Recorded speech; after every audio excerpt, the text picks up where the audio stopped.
Hi everyone, কেমন আছো তোমরা সবাই? যে সিরিজটা শুরু করার কথা ছিল ফাইনালি সেটা শুরু করতে চলেছি। আমি ভীষণ এক্সাইটেড এই পেন্টিং সিরিজটার জন্য।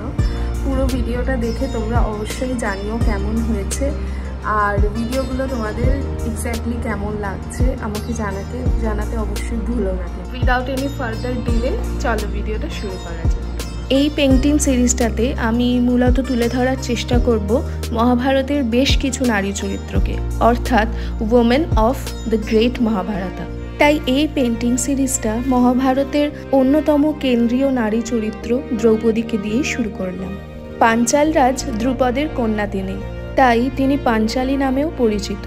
মহাভারতে দ্রৌপদী অনিন্দ সুন্দরী এবং তার সময়ের শ্রেষ্ঠ নারী রূপে চিহ্নিত হয়েছেন। তিনি তার ধর্মশীলতা এবং সাহসিকতার জন্য পরিচিত। রাজা দ্রুপদ দ্রোণবধ করতে সক্ষম এমন এক পুত্র লাভের জন্য উপজাজ মুনির শরণাপন্ন হলে তিনি তার জ্যেষ্ঠ ভ্রাতার ঋষি জাজের কাছে নিয়ে যান এবং তার ফলস্বরূপ যে যজ্ঞ হয়েছিল সেই যজ্ঞ বেদী থেকে জন্ম নেয় দ্রৌপদ রাজার পুত্র ধৃষ্টদ্যুম্ন, এবং সেই একই যজ্ঞবেদী থেকে জন্ম হয় পাঞ্চালী তথা দ্রৌপদীর। দ্রৌপদীর গায়ের রং সামান্য শ্যামবর্ণ ছিল। শ্যামবর্ণের জন্য আকাশবাণী অনুসারে তার নাম ছিল কৃষ্ণা। তিনি সৌভাগ্যশালিনী, সুদর্শনা এবং পরম রূপধারিণী। তারই সাথে তার চোখ ছিল পদ্ম পলাশের ন্যায়। কুঞ্চিত বা কোঁকড়ানো ঘন কালো চুল ছিল তার, তাম্রবর্ণ নখ, সুন্দর ভ্রু। এক কথায় তিনি মানুষের শরীরে সাক্ষাৎ একজন দেবী। তার অঙ্গ সৌরভ নাকি এক ক্রোশ দূর থেকেও অনুভূত হতো।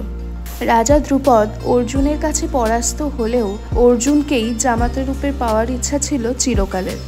তাই তিনি দ্রৌপদীর জন্য আয়োজন করেন এক স্বয়ম্বর, এবং তিনি এই স্বয়ম্বরের মধ্যে এক ভীষণ কঠিন প্রতিযোগিতার আয়োজন করেন, যাতে অর্জুন তার ধনুর্বিদ্যায় দক্ষতা দেখিয়ে দ্রৌপদীকে জয় করতে পারেন। এই প্রতিযোগিতার জন্য এমন একটা ধনু নির্মাণ করা হয় যেটাকে সরানো বা নড়ানো ছিল এক কথায় দুঃসাধ্য ব্যাপার।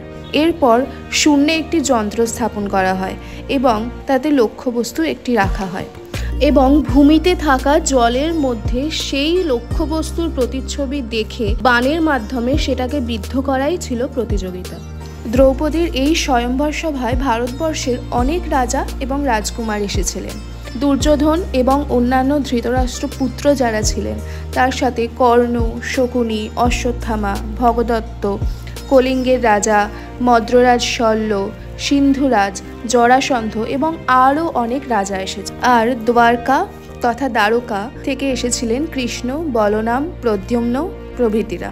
অসীম চেষ্টা সত্ত্বেও কেউই ধনু ওঠাতে পারেননি, কিন্তু ব্রাহ্মণের ছদ্মবেশী অর্জুন অনায়াসেই সেই ধনু উঠিয়ে সেটা থেকে লক্ষ্যভেদ করেন এবং দ্রৌপদীর সাথে তার বিবাহ হয়। অর্জুনের সাথে দ্রৌপদীর বিবাহ হলেও তাদের মা কুন্তির অনিচ্ছাকৃত ভুলের জন্য পঞ্চপাণ্ডবের সাথেই দ্রৌপদীর বিবাহ সম্পন্ন হয়। পাণ্ডবদের সমৃদ্ধি দেখে দুর্যোধন বড়ই ঈর্ষান্বিত হয়ে পড়েন এবং তিনি সেই সাম্রাজ্যের বৃদ্ধিকে দমন করার জন্য শকুনির কুপরামর্শে এক পাশা খেলার আয়োজন করেন, এবং তার পরিণামস্বরূপ আমরা দ্রৌপদীর বস্ত্রহরণের কাহিনী সবাই মোটামুটি কম বেশি জানি।